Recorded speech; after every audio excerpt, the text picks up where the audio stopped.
Constitutional checks and balances usually happen in committee rooms, behind closed doors, with lawyers present and procedural votes that never make headlines. What happened on the House floor this morning came with none of that decorum. 213 members of Congress voted to strip war-making authority from a sitting president. 29 of them were from his own party. The margin was not close.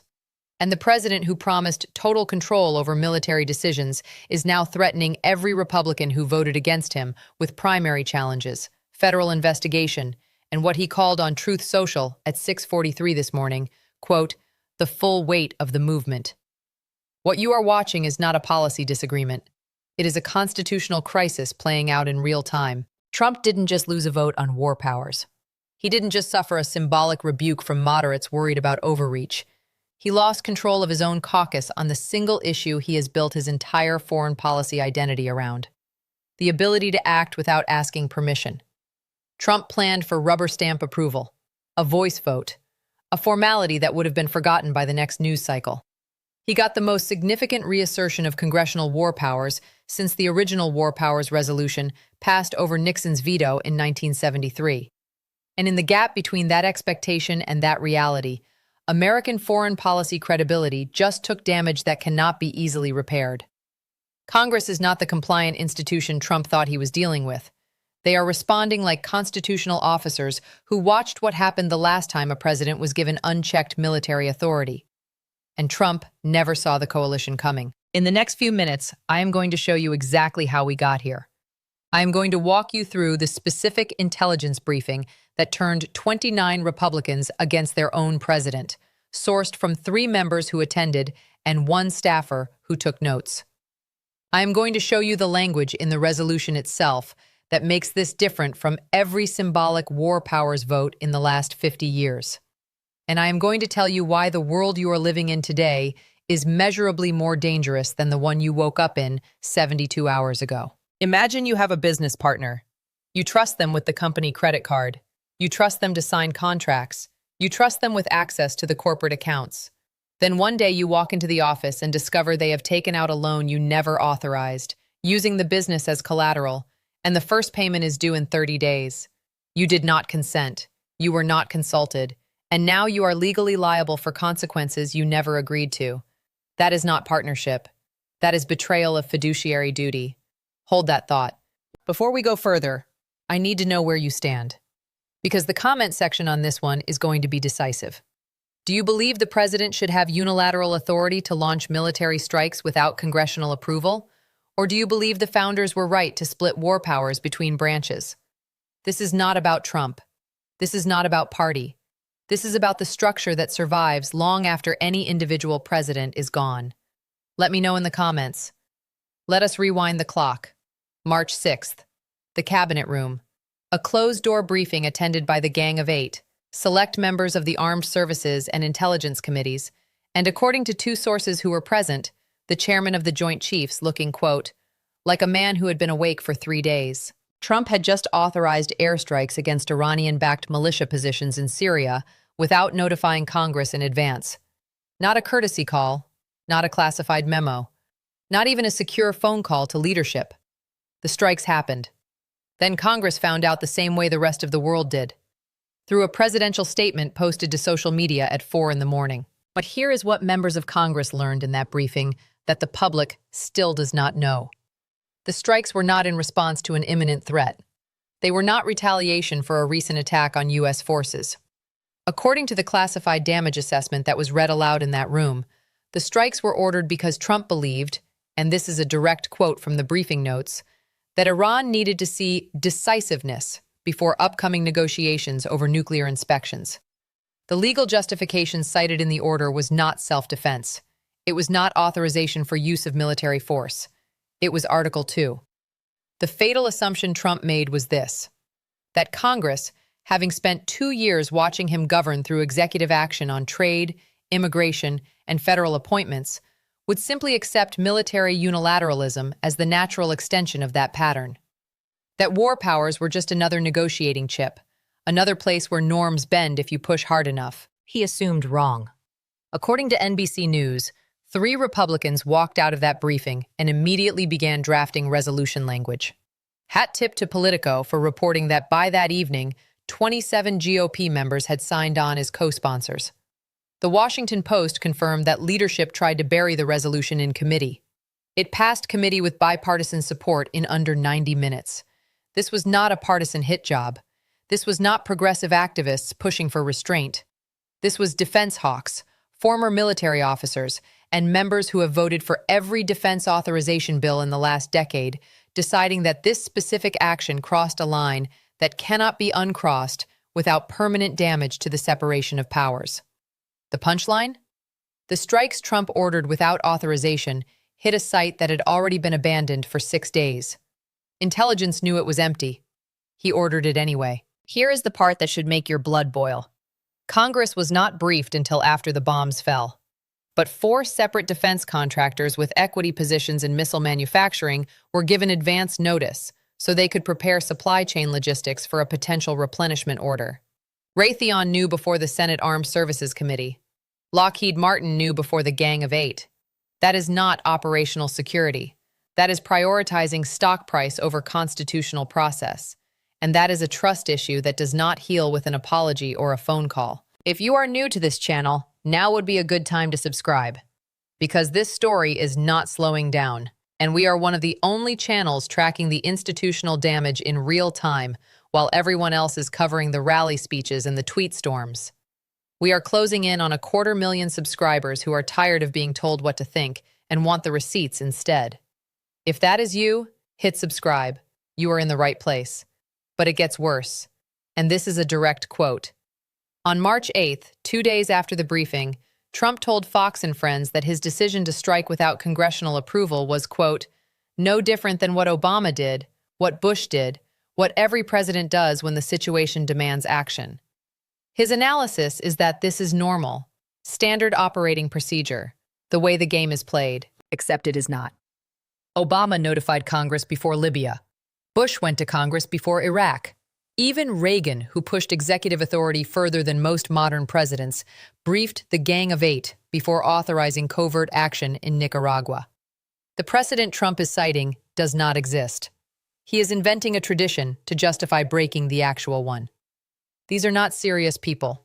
This is a president who believes constitutional limits are suggestions that apply to everyone except him. Here is what keeps senior officials at the Pentagon awake at night. And this comes from a former Deputy Secretary of Defense who spoke to the Council on Foreign Relations 3 days ago. The concern is not that Trump launched one strike without authorization. The concern is that he has now established, in his own mind, that he can do it again. That the backlash was political noise, not a legal boundary. And that the next time the situation will be higher stakes, faster moving, and potentially involving a nuclear-armed adversary who does not have 6 days to evacuate the target site. The resolution that passed the House this morning does not just condemn the Syria strikes.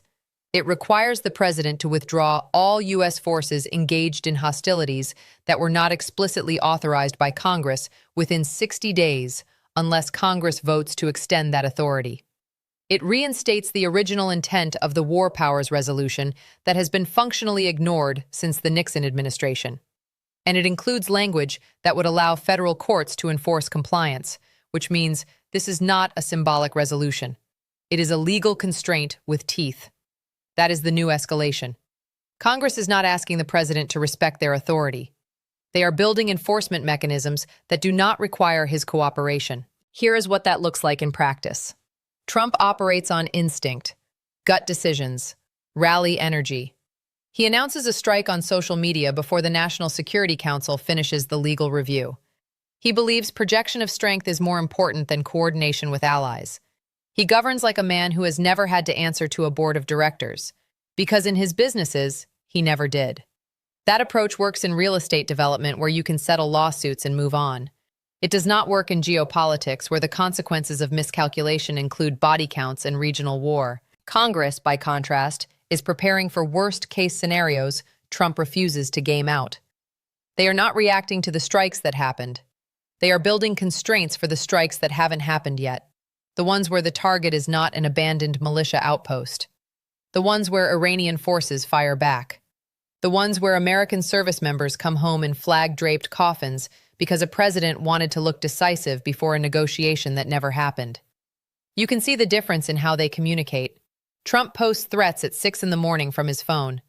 Congress drafts resolutions in secured rooms with constitutional scholars and former military lawyers. Trump believes the loudest voice wins. Congress believes the structure that survives the loudest voice is what matters. And right now, one of those approaches is building something permanent. The other is staging confidence over a foundation that is actively collapsing. Let me make this personal. Because if you think this is an abstract argument about constitutional theory, you are not paying attention to what is already showing up in your life. If you work in defense manufacturing, orders for precision munitions just became uncertain. Because if the president cannot launch strikes without congressional approval, the stockpile management model that your plant relies on for consistent orders is now subject to legislative delays that can stretch for months. That is not hypothetical. That is how appropriations work when Congress holds the purse strings. If you own a 401k with significant energy sector exposure, you are now holding risk tied to Middle East stability that is being managed by a president who just lost the authority to respond quickly to threats against oil infrastructure. The futures market has already priced in a volatility premium. That is your retirement account absorbing the cost of constitutional uncertainty. If you live within 50 miles of a major military base, your local economy is built on a defense budget that assumes steady deployments and steady operations tempo. If Congress starts requiring authorization votes for every engagement, the operational tempo slows. Training rotations get delayed, contract renewals get pushed, and the businesses that depend on that steady tempo, from housing to retail to healthcare, feel it within a fiscal quarter. If you are a farmer exporting to markets in the Middle East or East Asia, your product is now competing on a playing field where American security commitments are being questioned in real time. Because if the United States cannot guarantee rapid response to threats against shipping lanes or regional partners, those markets start looking for more reliable trade relationships. China is building that reliability with infrastructure investments. You are losing contracts because Trump wanted to look strong without asking permission first. And if you remember Trump promising that his foreign policy would be so dominant, so feared, that adversaries would not dare test American resolve, I need you to reconcile that promise with what actually happened. Iran evacuated the site 6 days early because they knew the strike was coming. That is not fear. That is a country that has read the American president well enough to move assets before he even gives the order. The dominance he promised is a performance. The vulnerability he created is measurable. This is not about being anti-military. This is not about being soft on threats. This is about recognizing that unchecked authority in the hands of a president who prioritizes perception over process creates risk that you are already paying for, whether you see it in your account balance or not. Here is the hard truth. And this is not emotional. This is what the math demands. A president who cannot be trusted to consult Congress before launching airstrikes cannot be trusted with the full weight of American military power. Not because of ideology, because of demonstrated behavior. Trump has now shown that he will act first, justify later, and dare the system to hold him accountable. Congress just called that dare. And what happens next will determine whether constitutional limits on executive power still mean anything, or whether we are watching those limits dissolve in real time while half the country cheers because it is happening to a president they support. The verdict is not partisan.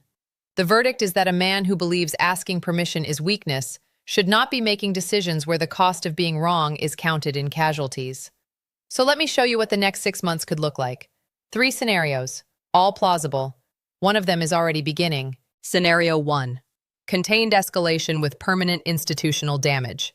Congress enforces the resolution. Trump complies, but only after exhausting every legal challenge and accusing Congress of treason on national television. The courts uphold congressional authority. Future strikes require authorization. But the damage to alliance credibility is already done, because every regional partner who depends on American security guarantees just watched the U.S. president lose the ability to respond quickly without asking permission from a divided legislature. That hesitation, even if it is constitutionally correct, creates openings that adversaries will exploit. South Korea starts hedging its bets with China. Gulf states accelerate their own nuclear programs because they cannot count on American deterrence arriving fast enough. The guardrails are reinstated, but the trust is gone. And trust, once broken at the state level, does not come back with a new president or a new Congress. Scenario 2. Constitutional showdown and global realignment. Trump refuses to comply. He orders strikes anyway, citing Article 2 and Commander-in-Chief authority. Congress moves to impeachment. The country fractures along lines that make the last impeachment look like a procedural disagreement. And while Washington is paralyzed by constitutional crisis, China finalizes security agreements with 3 Southeast Asian nations who decide that American reliability is no longer worth the risk. The European Union begins drafting its own collective defense framework that does not assume American participation. NATO starts planning for scenarios where the United States is absent, not because of capability, but because of internal dysfunction. This is not about Trump staying in office. This is about the rest of the world watching American institutions fight each other and deciding to build systems that do not depend on us being functional. Scenario 3. The one nobody wants to say out loud. Trump wins. Congress backs down under pressure from a base that believes any limit on presidential power is obstruction. The resolution is challenged, delayed, and eventually ignored. Future presidents, regardless of party, now operate with the precedent that war powers are functionally unenforceable. The 60-day withdrawal requirement becomes a suggestion. The legal constraints become theater, and the United States enters an era where military action is decided by whoever holds the Oval Office, answerable to polling numbers and donor pressure, but not to the constitutional process that was designed to prevent exactly this kind of centralized power. Normal left the building. What replaces it is whatever the next president decides the rules are. And once that door is open, it does not close because we elect someone we trust more. It stays open. Permanently. I know this for certain. The next decade of global security architecture is being built right now. It is being built in Beijing, where strategists are watching American dysfunction and designing systems that do not rely on us. It is being built in Brussels, where defense planners are modeling European security without guaranteed American support. It is being built in Seoul, in Tokyo, in Tel Aviv, in capitals where leaders are asking whether the United States is a reliable partner or a liability in transition. And it is not being built in Washington, because Washington is fighting over whether the president needs to ask permission before starting a war. That is not a future risk. That is the present reality. The world is moving, and we are stuck. So here is my final question for you, and I want you to sit with this one before you answer. When American service members come home in flag-draped coffins because a president launched a strike to look strong before a negotiation that never happened, will the people who are defending his authority today still say it was worth it? And if your answer depends on whether you support the president or not, you are answering the wrong question. The right question is this: who wrote the rules that let this happen? And are you comfortable with those rules being used by the next president you do not trust? Let me know in the comments, because this story is not slowing down. The vote happened this morning. The legal challenges start next week. And the consequences are already being measured in alliance meetings and defense planning sessions happening in capitals we are not paying attention to. Do not look away. This analysis reflects publicly available information, congressional records, and reporting from NBC News, Politico, The Washington Post, and the Council on Foreign Relations as of the publication of this video. It is not legal advice, and it does not represent the views of any political party or advocacy organization.